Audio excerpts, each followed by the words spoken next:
Designee of the Minority Leader. Thank you. How much time remaining? The gentleman from Texas has approximately 28 minutes. Thank you. Thank you, Mr. Speaker. We had a bill we took up the last vote of the day before we're out for October, and it was strange because this bill got rushed to the floor. The people, I can't find anybody on our side of the aisle that had any idea this was coming until yesterday afternoon. And it's interesting, though. It is entitled Fairness for 9/11 Families Act, and it makes 2.982, right at $3 billion available for 9/11 families. Well, you know, there's been a lot of money provided in the past, but it's interesting because just last week I was talking about this article from September 12th, Daniel Greenfield, about what the Biden administration was doing in battling against 9/11 victims' families in court, because there was $7 billion of Aghanistan assets, or bank funds, liquid money, funds in the bank in America that were frozen after 9/11 when we found out who was responsible. And the 9/11 victims' families have sued, and they had gotten a judgment against the Taliban, Al-Qaeda, and Iran for $6 billion. So, as this article points out, White House Democrats have a history of fighting against terror victims who are suing Islamic terrorists. The Obama administration battled American terror victims suing the PLO. In 2015, after they won a $218 million judgment against the terror group, Blinken, then only a Deputy Secretary of State, intervened, claiming that the lawsuit threatened, quote, several decades of U.S. foreign policy, unquote. In other words, took up for the terrorists against the victim families. The article points out, but now Biden administration fighting 9/11 victims on behalf of the Taliban. At stake are billions of dollars being held by the Afghan Central Bank Fund in the United States. So further down, it points out, since Afghanistan has assets in this country, the United States, including $7 billion in bank funds, it's now entirely possible for the victims to collect that money. Biden officially announced that he was splitting the $7 billion between the families of the victims and a trust fund to provide, quote, humanitarian aid, unquote, for the people of Afghanistan. And for those that don't understand international relationships, when the Biden administration says it's for humanitarian aid, what it means is they got to give that money to the Taliban and trust that the people that have lied and killed Americans and killed 13 Americans on the very day that the Biden administration had that ridiculous hasty retreat, you're going to trust them? Are you kidding me? It's just so outrageous. The article points out that $3.5 billion was placed in a separate trust that would be separate and distinct from around $800 million the Biden administration has already spent on aid to Afghanistan. Wasn't enough that this administration was left $85 billion worth of military equipment that they could use to attack us later. They've been sending millions of dollars over there. Like that's going to really go to help the people? The article points out what Biden actually did was take money off the table for the 9/11 victims, and it got worse. On the same day as Biden's executive order reserving $3.5 billion for the terrorists, his Justice Department filed a statement of interest in court arguing that the judgment for the victims of terrorism here in the United States was too large, and that actually turning over the money to those victims in America would interfere with the Biden administration's foreign policy in Afghanistan. Like we've got a foreign policy in Afghanistan? Who believes that? This administration tucked tail and ran so fast it exposed our military, our people, our allies to death. Policy in Afghanistan, for heaven's sake. Article points out, now magistrate judge has repeated back much of the Department of Justice's arguments and ruled for the Biden administration that the 9/11 families who were laying claim to the other half of the $7 billion, that $3.5 billion, were not entitled to it. If it weren't for the Biden administration going to court and fighting against the 9/11 victims' families, there would have been $3.5 billion. And this is not just some speculation. That's money in the bank. This is liquidity. This is money that's there. And the Biden administration has been fighting them in court to keep them from getting that $3.5 billion with a B that the Biden administration wants to give to the Taliban for, quote, humanitarian aid, unquote. No, the Taliban is more likely to torture and kill, as they have done anybody that was our ally, than provide true humanitarian aid. To them, humanitarian aid is treating women like property, preventing them from having education, which was improving, and killing those with whom they disagreed. It's just tragic. So, and if there's any doubt about who would get the money, the deputy governor of the bank that this will go through is a Taliban leader who we have listed specifically as a global terrorist. And that's who the Biden administration wants to help. So it shouldn't have been a surprise. I talked about this here on the House floor last week, that the Biden administration was fighting our own 9/11 victims, trying to keep them from getting reimbursement from the terrorists. So what happens? The last thing, here we come, running in here. We don't want the 9/11 families too mad at us. Let's take $3 billion that American taxpayers have paid and give that to the 9/11 victims instead of the $3.5 billion that belongs to the Taliban, we're told by this administration. Well, I think most Americans, if they knew that this had gone on, would say this is crazy. You actually want to give the people responsible for killing 3,000 Americans $3.5 billion so that you can take taxpayer money from Americans and give that for the damages that the terrorists did?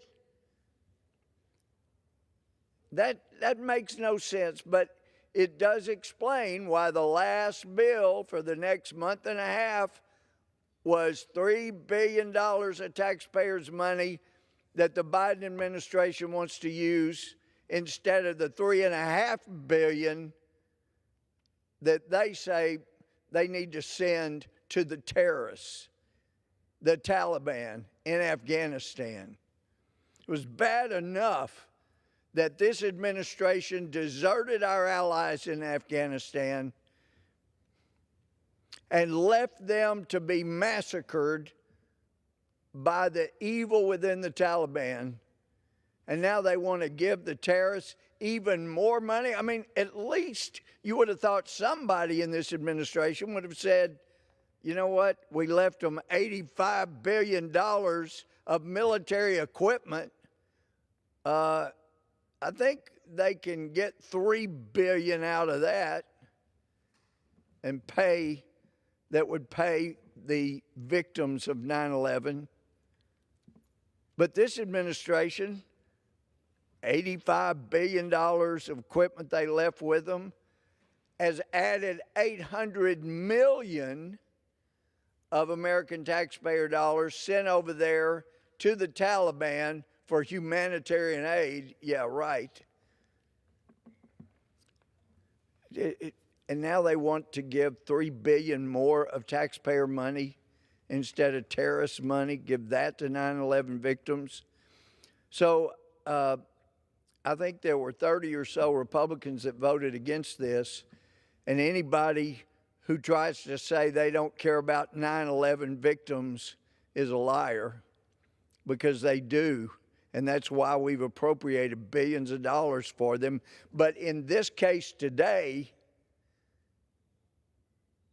if everyone on this floor, I can't help but think if everybody on both sides of the aisle, well, I know some would have known, but if they had known there was $3.5 billion from the terrorists' own money in our banks we could give to the 9/11 victims,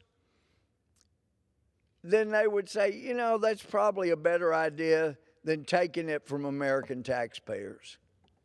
That is outrageous. Now, shifting to what's going on in our Department of Justice. We've been seeing these tactics that have been coming for some years. And people know that there was some corruption within J. Edgar Hoover's FBI. People should have gone to prison from within the DOJ for what they did to Dr. Martin Luther King Jr. To the point, not only did they harass him, spy on him illegally, but even send him messages that he needed to kill himself. I mean, we know it's been bad in the past, but most of us felt like there have been great strides forward, to the point that in the 80s and 90s, if you ask people around the world, they would say the FBI is probably the greatest law enforcement entity in the world. That's not the case anymore. And some of the first people that will tell you that are people that are working for the FBI, but they have to be very careful. But I've heard from FBI agents, former FBI agents, people that have been around a while, they say, one of them said, you remember the way it used to be? The FBI was a class organization. And we knew if there was a defendant who was nonviolent, that, and I remember this happening before I went on the bench as a judge, and then during my years on the bench as a district judge, I knew of cases, the FBI knew they were nonviolent, white-collar crime. Even though they were very, very serious felonies, they'd call the guy's lawyer and say, you need to show up at the jail at this time. You've been indicted or you will be indicted. And they knew they would show up because otherwise, you know, they might come knock down the door. But that was not what they did. That was not their practice. They believed in civility and humanity. So I've been thinking about the intimidation tactics that have been used by the FBI. And there was no other reason but intimidation. And I think Merrick Garland, through some of the things he and Christopher Wray have said, they've made clear, you know, they're out to intimidate conservatives. And they've done a good job. Many are afraid to speak up about the improprieties that are going on within the FBI and the DOJ, even to the point that the head of the Department of Justice, the Attorney General himself, who was nominated for the Supreme Court, thank you, God, that he's not there, but he's at a place he can do a lot of damage to people's rights, and he has. But he issued an order that DOJ, FBI, they were not to speak to a member of Congress or the Senate without going through the FBI. And I've heard from people that have complained about what's going on in DOJ and FBI.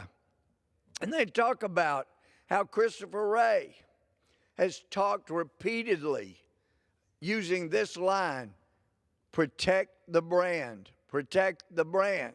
And from the things that he would say, they tell me he made it clear, we're not asking you to be honest and truthful. We're asking you, when you find something that is criminal wrongdoing within the FBI, don't tell anybody, just pass it up the chain of command. Let's keep it in-house, because if people find out about corruption inside the FBI or the DOJ, then it hurts our brand.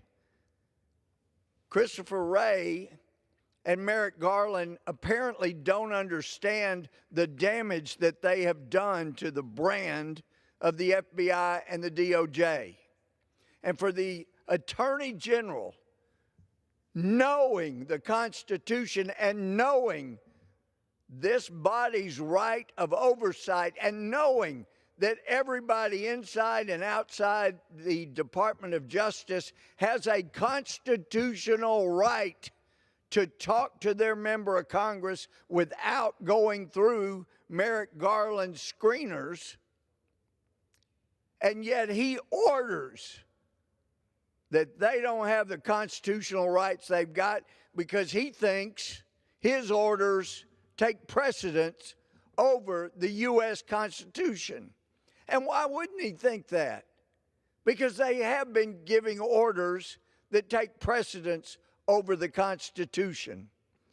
So I've been thinking, there's so much in the way intimidation tactics being utilized by the FBI and the DOJ.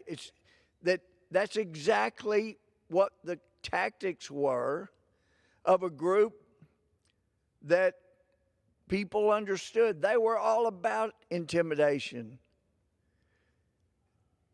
And we hear comparisons. People say, oh, Donald Trump is like Hitler. Really? He wants more participation. He wants to have more rights back at the states. He wants to spread out the power of the government. And that the left thinks is like Hitler? No, that's not. But when you have a law enforcement, a so-called Justice Department, that is using the exact same tactics as the Gestapo, then you need to understand your republic, or a democratic republic as it's often referred to, because we elect representatives, but then have representatives represent as servants of the people. So it's a republic, democratically elected, but it's in jeopardy, and ours is. When the DOJ gets this powerful. Now, there were some that were extremely upset about what happened on 9/11, like all Americans were. But they were concerned about what they saw as infringements on liberty within a month after 9/11. And they've been talking about those for years now. But it has really come into focus in recent days as the FBI has knocked down doors, leaked information to media so that they're there to film people when they drag them out in their underwear. In cases, not even giving them a chance to put on clothes. Contrast that to the same treatment they would have gotten back in the 80s or 90s of telling them they need to report to the jail a certain day, certain time. So I don't use the term Gestapo lightly. And having felt this, that why is our Justice Department feeling like they got to be like the Gestapo? I greatly admired the FBI when I saw the way they worked in the 80s and 90s, so professional. And then along came Mueller in 2001 as the new director of the FBI. And he started a policy that allowed the FBI to run off thousands and thousands and thousands of years of experience because he wanted nothing but young yes people working at the FBI. And so over the years, those people that would have said, excuse me, I know you think that's a good idea, but let me tell you what happened when we tried that before, or let me tell you where that's going and why it's not a good idea. They didn't want those people in. They wanted, if they wanted to go after a candidate like Donald Trump, they wanted people around them that would say, okay, here's how we can do it. We can do this secretly, and we can do this and that. Violates the Constitution, we don't care. We need an insurance policy to keep Trump from getting elected. And if he gets elected, we need to violate more rights, and we need to have people working for the Justice Department that will lie in an affidavit. I'm telling you, that's why when I saw the lack of response or appropriate response from the FISA courts when they found out that the FBI, the DOJ lied to them and then kept filing for a warrant every 90 days, basing it back on a lie, those FISA judges should have been outraged. The Chief Justice across the street of our Supreme Court should have been outraged. And they weren't. And they really didn't do anything. The state district judges I know and the former federal judges, federal district judges I practiced in front of trying cases, I couldn't imagine them not calling a lawyer in and finding them in contempt because it was done in their presence and sending them to jail for 6 months before any criminal prosecution even took place, and then demanding that there be criminal prosecution. That didn't happen. So it tells you something about the FISA courts. We learned, I believe it was 2007, that the national security letters that give the FBI the ability to just send a letter like a warrant saying, produce all the records you have on this individual, that individual. And by the way, it's a federal felony if you tell anybody that you got this letter. And the IG did an inspection and ultimately said, there are probably 3,000 or so national security letters that were sent out by the FBI when there was no case, there was no probable cause. They were just doing fishing expeditions. That's unconstitutional. And we would have hoped that got cleaned up, but we had an FBI director named Mueller that kept adding to the problems. And instead of punishing the FBI agent that fabricated a case against Ted Stevens as Republican senator, the one that brought forward the fraud by the FBI, he gets run out of the FBI. And the one that was involved in the fraud got promotion, got a better job. So that tells you, even back not long after Mueller took over at the FBI, he was involved in intimidation.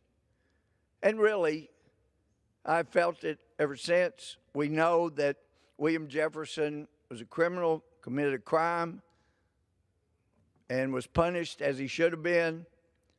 But when the FBI under Mueller, Mueller made clear, this is intimidation to Congress.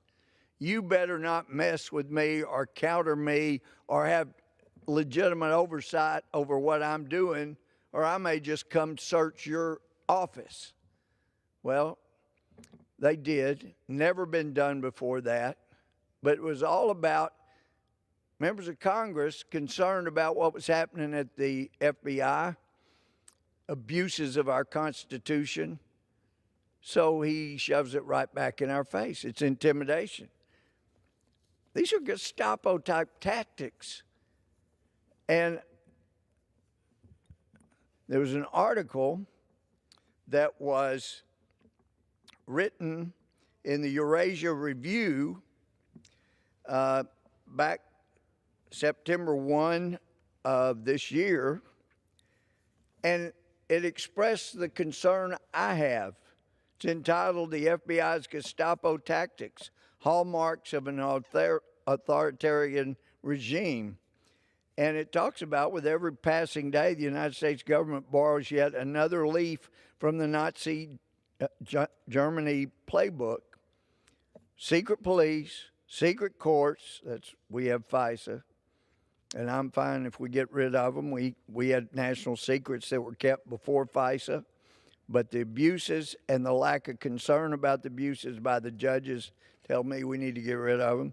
It says secret government agencies, surveillance, censorship, intimidation, harassment, torture, brutality, widespread corruption.